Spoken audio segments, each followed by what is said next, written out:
जी अस्सलाम वालेकुम, मैं हूं डॉक्टर तनवीर अब्बास और आज मैं बात करने वाला हूं etiquette of receiving husband after work. काम के बाद जब आपका शोहर घर आए तो आपको उसको किस आदाब के साथ वसूल करना चाहिए, किस आदाब के साथ उसको घर में रिसीव करना चाहिए, किस आदाब के साथ आपको उसको घर में खुश आमदीद कहना चाहिए। तो आज मैं दोनों किस्म की ख़वातीन के बारे में बात करूँगा। एक वो जो कि हाउस वाइफ हैं, जो कि घर में रहती हैं और घर के काम वगैरह करती हैं, और दूसरी वो ख़वातीन जो कि काम पे जाती हैं, बाहर शौहर के साथ काम करती हैं या अपना कोई अलहदा काम करती हैं। तो सबसे पहले नंबर पर देखते हैं हाउस वाइफ के लिए। हाउस वाइफ को टाइम का थोड़ा ख्याल रखना चाहिए। उसको अपना टाइम देखना चाहिए कि जब हस्बैंड घर आने वाला हो, जब शौहर घर आने वाला हो, उससे आधा घंटा पहले वो अपने काम वगैरह को ख़त्म कर लें, अपने काम को निपटा लें और वो आधा घंटा पहले अच्छे तरीके से शावर लें, अच्छे तरीके से नहाएं, अच्छे कपड़े पहने, हो सके तो खुशबू भी लगाएं, अगर हो सके तो लाजमी थोड़ा लाइट मेकअप, थोड़ा सा मेकअप भी करें और अपने हस्बैंड आने से 10 मिनट पहले तैयार होके बैठ जाएं और अपने आप को ये बात भी ज़रूर कहें कि हाँ, आज मैंने घर का काफ़ी ज़्यादा काम किया है, मैं काफ़ी ज़्यादा थकी हुई हूँ, मेरे पे काफ़ी ज़्यादा परेशानी, स्ट्रेस, एंग्जाइटी भी है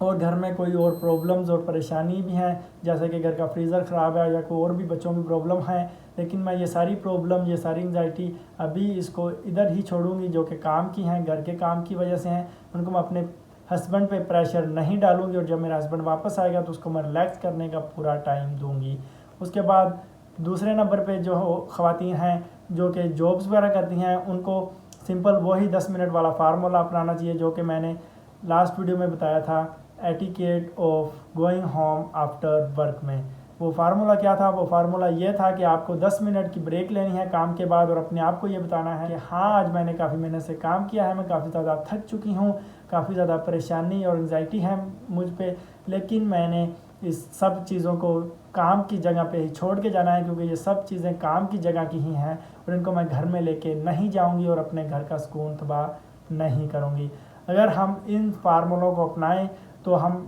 बड़ी आसानी से अपने घर में काफ़ी घरेलू झगड़े हैं उनसे बच सकते हैं, क्योंकि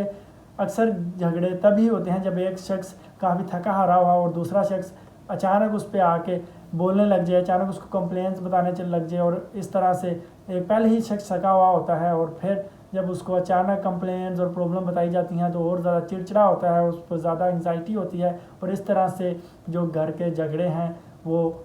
शुरू होते हैं। तो इस तरह से करने से हम अपने घर के झगड़ों से काफ़ी हद तक बच सकते हैं। और उसके साथ साथ ही जब आप तैयार होकर अपने हस्बैंड को रिसीव करती हैं, इससे आपके हस्बैंड की आधी थकावट तो वैसे ही ख़त्म हो जाती है जब आपको देखता है कि आप तैयार हुई हैं, आप बहुत ज़्यादा खूबसूरत लग रही हैं। और इससे एक फ़ायदा ये भी होता है कि आप हमेशा अपने हस्बैंड की नज़रों में खूबसूरत रहते हैं और वो कभी भी दूसरी औरत के बारे में नहीं सोचता, ना कभी वो दूसरी औरत को देखता है। तो ये कुछ टिप्स थी जो मुझे लगता है कि हमको फॉलो करनी चाहिए और इनको हम फॉलो करके अपनी घरेलू